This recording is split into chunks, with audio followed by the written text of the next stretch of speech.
पिछले कई दिनों से एक बहुत बड़ी साजिश चल रही है। दिल्ली वालों को जो फ्री बिजली मिल रही है, जो बिजली की सब्सिडी मिल रही है, उसको रोकने की साजिश चल रही है। बिजली विभाग के अफसरों ने हमें बताया कि किस तरह से भारतीय जनता पार्टी के नेता एलजी ऑफिस में बैठते हैं, वहाँ पर बिजली विभाग के अफसरों को बुलाया जाता है, उन पर दबाव बनाया जाता है कि किसी भी तरह से जो फ्री बिजली अरविंद केजरीवाल दे रहे हैं उस फ्री बिजली को रोका जाए। जैसा मैंने विधानसभा सत्र के दौरान भी ये मुद्दा उठाया था कि हमें मीडिया से पता चलता है कि एलजी साहब ने फ्री बिजली से जुड़े हुए मुद्दे पर एक फाइल भेजी।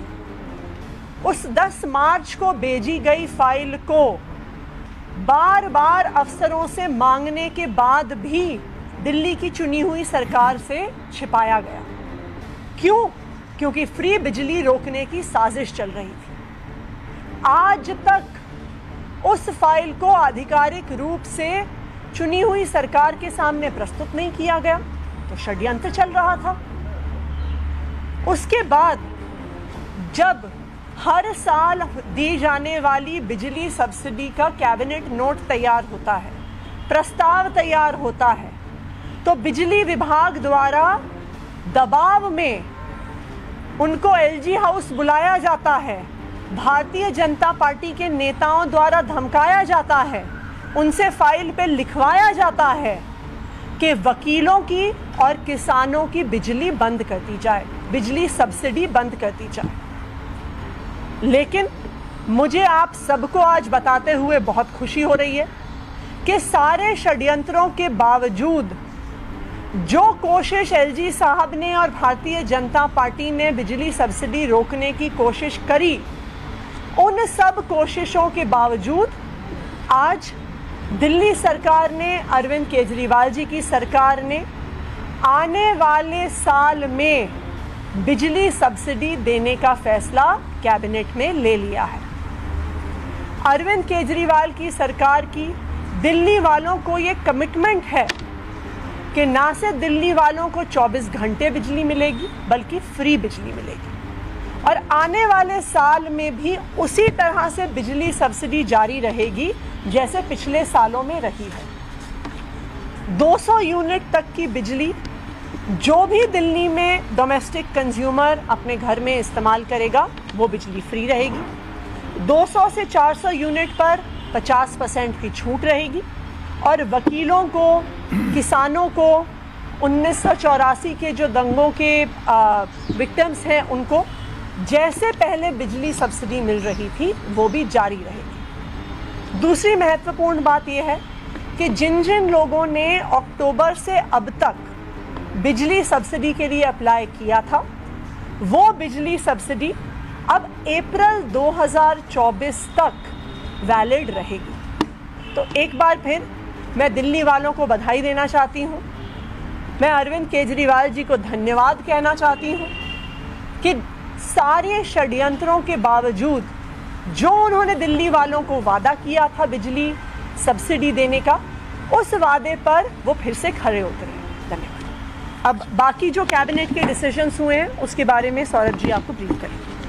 आज कैबिनेट की मीटिंग थी और उसमें दिल्ली की साफ़ सफाई और दिल्ली के एनवायरनमेंट, किसी तरह से डस्ट पोल्यूशन को कम करने की कवायद में डिपार्टमेंट ऑफ एनवायरनमेंट का एक प्रपोज़ल था, जिसमें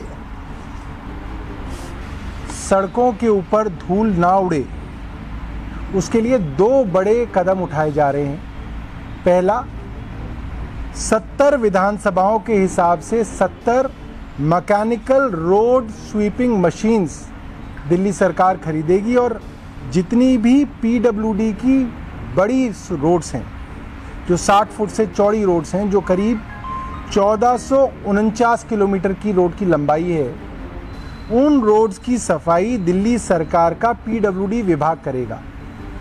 ये एक बड़ी बात है क्योंकि अब तक इनकी सफाई का जिम्मा एमसीडी के पास होता था। तो एमसीडी से भी कल हम लोगों ने मीटिंग की थी, एमसीडी के कमिश्नर एडिशनल कमिश्नर उसमें मौजूद थे, जिसमें हमने उनको ये प्रपोज़ल दिया है कि जो सफाई एमसीडी करती थी पीडब्ल्यूडी रोड्स की, जो कि एक बड़ा हिस्सा था, वो अब दिल्ली सरकार करेगी। तो उसके लिए 70 मैकेनिकल रोड स्वीपिंग मशीन्स खरीदने का टेंडर देने का मंजूरी जो है वो आज हुई है। दूसरा, पोल्यूशन के सिलसिले में ही डस्ट ना उड़े, धूल ना उड़े, पेड़ों के ऊपर जो धूल है वो भी जो है उतर के नीचे आ जाए, उसके लिए 250 वार्ड्स के हिसाब से 250 वाटर स्प्रिंकलिंग मशीन्स, जिनके साथ इंटीग्रेटेड होगी एंटी स्मॉग गन्स, इसका प्रावधान भी किया है। वो भी कैबिनेट ने आज उसका अप्रूवल दे दिया है। इसके लिए अनुमानित खर्च जो है 2388 करोड़ रुपए खर्च होंगे 7 से 10 साल, क्योंकि कुछ मशीनों की जो मियाद है वो 7 साल है, कुछ की 10 साल है। तो इन सालों में 2388 करोड़ रुपए खर्च होने का अनुमान है, जिसमें पहले साल जो लागत है वो है 257 करोड़। दूसरा, इनको जो पानी है, पानी देने का काम दिल्ली जल बोर्ड के जो सीवर ट्रीटमेंट प्लांट है उससे जो ट्रीटेड वाटर है वो दिल्ली जल बोर्ड देगा। वो करीब 1500 किलोलीटर पर डे का पानी इनको दिया जाएगा।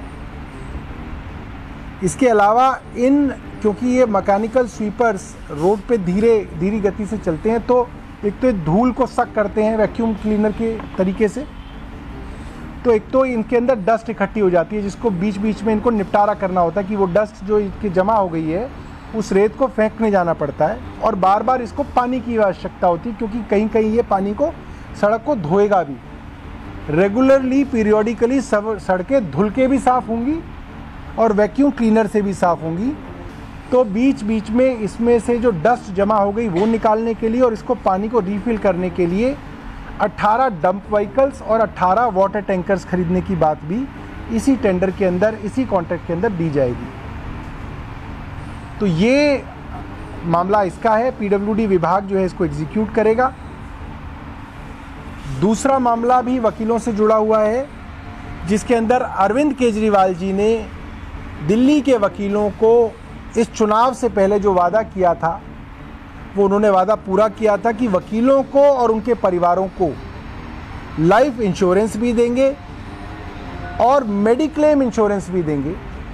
तो उसके विषय में भी उस पॉलिसी को भी एक्सटेंड किया गया है, और उसकी किस्त जो जाएंगी ग्रुप इंश्योरेंस की LIC को और मेडिक्लेम इंश्योरेंस की न्यू इंडिया इंश्योरेंस को जाएगी।